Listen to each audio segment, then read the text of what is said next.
Well, I think I've come to the very tragic conclusion that when it comes to murder mystery films or whodunit slasher films, I am the absolute worst at picking out the killer. Look, man, either I'm oblivious when it comes to murder mystery films or horror slasher films, or these films are becoming way more clever than I think. Don't judge.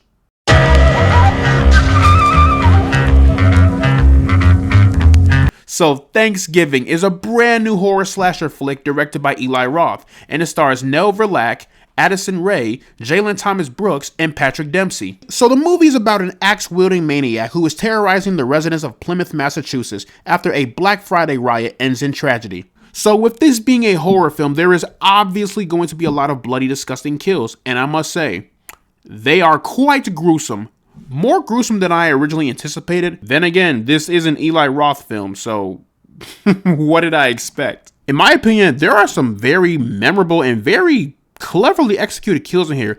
There is one kill in particular where I don't think I've seen anything like that before, and it involves the dumpster. Now, it may have been done before, like in other horror films, and I just don't remember, but that dumpster one really stuck with me for a while. I am truly convinced that all, if not most of these kills were practical, which is probably why I found it way more disturbing compared to just using flat out CGI. There may have been one kill that was probably CGI, but the rest of them, it had to be practical. Like, there's no way. Like, especially the dinner table scene, that had to be practical. There's no way it wasn't. Would I put these kills on the same par as Terrifier 2? No, but it's kind of up there. Overall, great kills in this film, great use of practical effects, and that dumpster one, I can't get that one out of my head. Speaking of kills, the killer, the Pilgrim, I thought he was a great killer. I don't know why, but I found his agility to be rather fascinating, you know what I mean? Like, he could be in the midst of battle with someone, and he'll just move so fast where it's like, how long have you been training for this moment? And this is for all my gamers. Hear me out when I say this. Is it me, or does the Pilgrim feel like he could be a Dead by Daylight killer? You know what I mean? But yeah, the Pilgrim, I liked him. I wouldn't call him no official horror icon, but he's pretty satisfying to watch on screen. Next up is the cast. I thought the entire cast was great.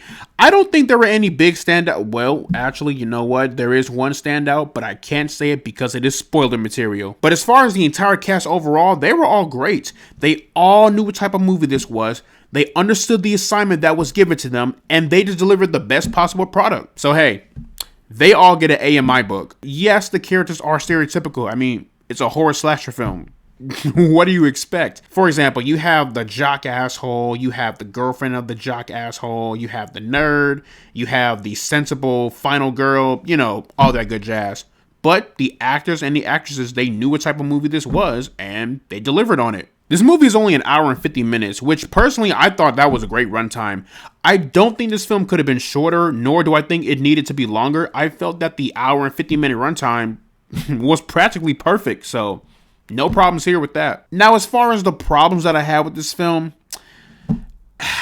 for some people, they're going to feel rather indifferent about the killer reveal. In fact, they're probably going to feel even more indifferent about the killer reveals. They're going to feel more indifferent about the killer's motives behind why this person was doing the killing. The motives are pretty simple and straightforward.